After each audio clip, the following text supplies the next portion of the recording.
halaman sa Guimaras na kung tawagin, sinukuan. Bakit may imahe ng krus? At totoo bang may hatid itong swerte? Kung sa kwintas lang po, maabot kami ng 10,000 po. One day, one eat lang kami, ma'am. Yung trabaho ng tatay namin, ano lang pangangaso po. Hindi po namin in-expect to, ma'am, na makapagpatay ng ganitong bahay.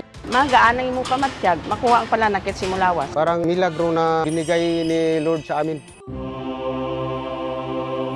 Tangkay ng isang puno sa Guimaras na may parang disenyong krus na kung tawagin sinukuan, pampaswerte raw.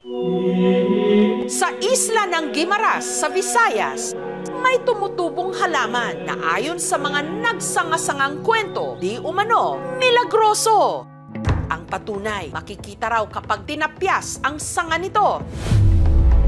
Dahil sa gitna ng sanga, may markang hugis krus. Kaya pinaniniwalaan na hindi lang ito nagdadala ng swerte. Marami pong blessing yung binigay na sa amin. Nakapagpapagaling din daw ng karamdaman. Magaanay mo pa matiyag, makuha ang palanakit simulawas.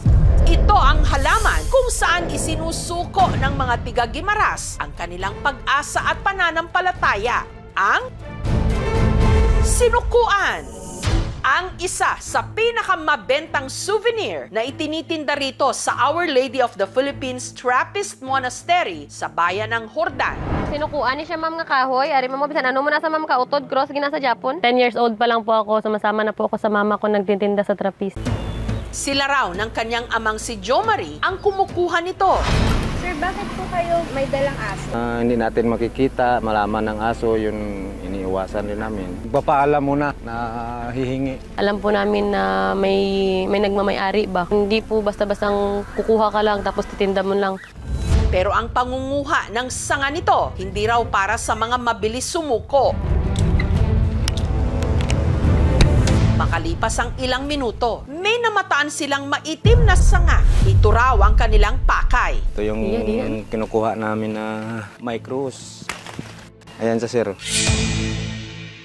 Ang mga nakolektang tangkay ng sinukuan, pinutol-putol sa maliliit na piraso. Kung sa kwintas lang po, minsan nakakabot ako ng 50 pieces. Tapos yung sa keychain po, nakuha po ako ng 100 pieces.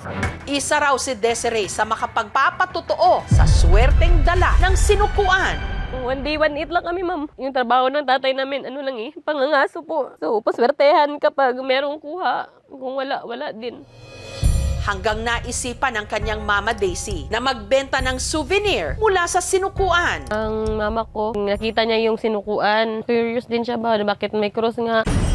Try now namin na itinda sa Trappist. Hanggang sa tila pinagmilagruhan daw sila ang kanilang tinda, tinangkilik ng mga turista. Pag Holy Week, ma'am, maabot kami ng 10,000 po.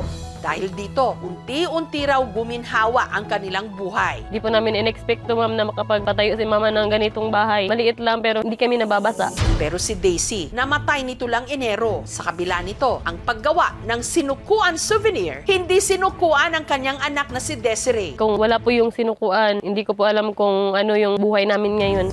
At ang ilan sa mga bumili raw ng produkto mula sinukuan, tila pinagmilagruhan. Taong 2017, pumunta si Mimi sa monasteryo ng Guimaras. Bago umuwi, bumili siya ng keychain na gawa sa sinukuan. Itinago niya ito sa kanyang pitaka. So every time na dukot ka ng pera, makikita mo siya pag gumagaan yung pakiramdam niya po. Si Mimi, hindi sinukuan ang kanyang pangarap. Yung time na nag-i-interview po ako, yung sinukuan po nasa bag ko lang. A day after, tumawag po sa akin yung nag-interview. Mims, okay ka ba? May training tayo. Sa tuwing magbibenta po ako, hawak-hawak ko din po yung sinukuan. Yun po yung laging kinakapitan ko. Makalipas ang 7 taon, unti-unti na raw nabubuo ang kanyang mga pangarap. Meron na po akong condominium unit. Yung sasakyan po, yung ancestral home po namin, na pa-renovate ko po. May sariling business na din po. Pero kung meron man daw siyang labis na pinagpapasalamat, Pinagdarasal ko po na magkaroon ako ng sarili kong anak, lalaki. After po nung sinukuan din po. Exact din po yung pinigay ni God. Thank you for making me born. pero saan nga ba nag-ugat ang paniniwala na may dalang swerte at milagro ang sinukuan? Ang nakadiskubre raw nito ang mga ninuno ng Ati tribe na nakatira sa isla. pinasa ng mga ninuno namin sa mga elders. Sila rin daw ang nagbigay ng pangalan nito mula sa salitang suko o pagsuko. Susuko yung mga masasamang tao at mga masasamang elemento kapag may hawak ka na sinikuan. Ang sinukuan, ginagamit daw talaga ng tribal chieftain na si Crispin bilang proteksyon. Isang adik, nadaanan ko, sinaksak niya ako. Pero nakailag ako, tumakbo siya, parang takot siya sa sinukuan. Ang katribo niya namang si Regibec, inihahalo ang sinukuan sa langis na ginagamit niya sa panghihilot. Mga masakit bala sila, ma'am, nga kinahanglan banyusan sang lana. Kalabanan sa mga bali, amo ni ako na ginagamit. 5 years na ako bumibili. Amo nagkasakit akong dughan, likod. Magaanay mo pamatyag, makuha ang palanakit simulawas.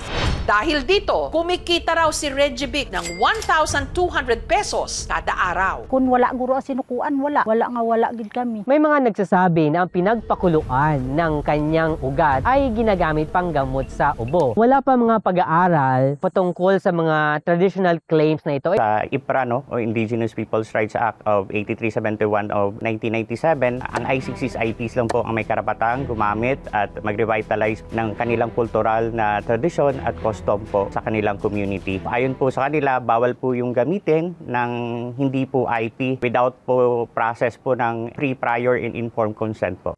Kaya ang tribo may hinaing sa mga tindero na hindi nila kasapi. Sana maunawaan din nila kami na yan lang ang hanap buhay din ng mga ate. Just in case na may written documents or written complaint from the community na ginagamit ang kanilang intellectual property regarding sa sinukuan. I-refer po namin ito sa legal officer din namin. Wala na mo na ginatulang ila pangalan kasi lagi niya mismo nakadiscover sining kahoy mo. Di man sila nga driban kami gid makuasang income kay amon niya. May mga souvenir kami ya, may mga kitchen rep magnet. Sa kang isa sa amon, gadiskarte, kapaninguwa, sipag kang tiyaga lang. Ang sinukuan, hindi isang puno, kundi isang vine o baging na native dito sa Pilipinas. At ang isa raw sa posibleng rason kung bakit parang may krus sa gitna ng sanga nito. Ang nandito sa gitna, ito yung xylem cells. At ito namang nasa banda rito, dyan yung makikita yung mga phloem cells. Sila yung responsable na magdala ng tubig, nutrients, at mga pagkain sa loob ng isang halaman. Cross siya. It's because of the localized production of the phloem cells. Kasi kung dito kasi siya maglalagay ng panibagong phloem cells, magkakaroon ng significant increase in the stem diameter dahil climbing yung kanilang habit. Mas magaan, mas maganda. Kaya ayaw nilang lalapad sila. Ang regulation po parang more on sa punong kahoy. So far, wala po siyang may nalalabag na batas as per forestry code. So it is considered as a minor forest product. Walang masama na sambahin mo ang Diyos dahil sa cross. Pero sana palaging sa Diyos tayo tatawag.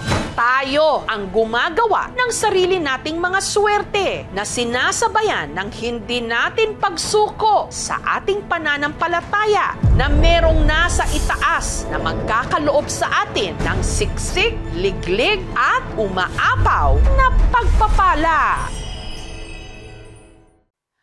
Thank you for watching, mga kapuso. Kung nagustuhan niyo po ang videong ito, subscribe na sa GMA Public Affairs YouTube channel.